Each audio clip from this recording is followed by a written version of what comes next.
আজ আমি চলে এসেছি তারা মায়ের কাছে।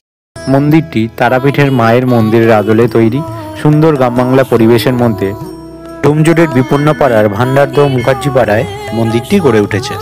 মায়ের মন্দিরে যেতেই বাঁদিকে একটি শান বাঁধানো পুকুর এবং তার পাশেই রয়েছে শিব ঠাকুরের মন্দির। সেটাকে ফেলে সামনে অগ্রসর হলে মায়ের মন্দিরে প্রবেশ করবেন। আর মন্দিরের চত্বরটি সুন্দর, গোছানো, পরিষ্কার পরিচ্ছন্ন, সুন্দর সুন্দর গাছ দিয়ে সাজানো। আর আপনারা যদি মায়ের কাছে পুজো দিতে চান সেক্ষেত্রে মন্দিরের সংলগ্নই একটি দোকান রয়েছে, ওখান থেকেই সমগ্র পুজো দেওয়ার সামগ্রী পেয়ে যাবেন। এখানে মায়ের কাছে পুজো দিন বা প্রণাম করুন, মায়ের ভোগ কিন্তু পেয়ে যাবেন। মন্দিরের দরজা সকাল 7টা থেকে দুপুর 1টা পর্যন্ত এবং বিকেল 4টে থেকে রাত 9টা পর্যন্ত খোলা থাকে এবং সন্ধ্যা 7টার সময় মায়ের সন্ধ্যা আরতি হয়।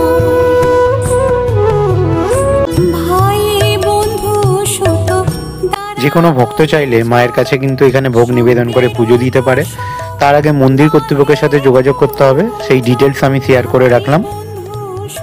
এই মন্দিরে বৃহস্পতিবারে সমগ্র ভক্তদের জন্য ভোগ বিতরণ করা হয়। তার জন্য মন্দির কর্তৃপক্ষের সাথে যোগাযোগ করে আপনাদের টোকন মূল্য দিয়ে টোকন তুলে নিতে হবে। দুপুর 12টার পর থেকে ভোগ দেওয়া হয়। এটি হচ্ছে মায়ের পাদুকা, আর এই যে মা অধিষ্ঠান করছেন, মায়ের কি সুন্দর অপরূপ রূপ।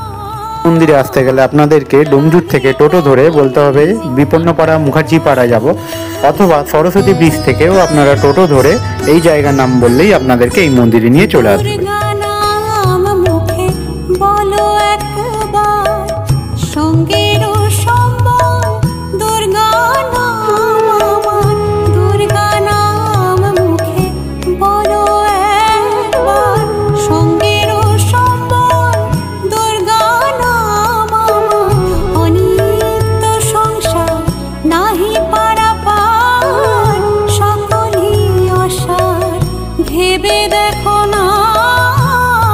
জয় তারা মা, জয় বড় মা। আর ভিডিওটি কেমন লাগলো অবশ্যই কমেন্টস করে জানাবেন।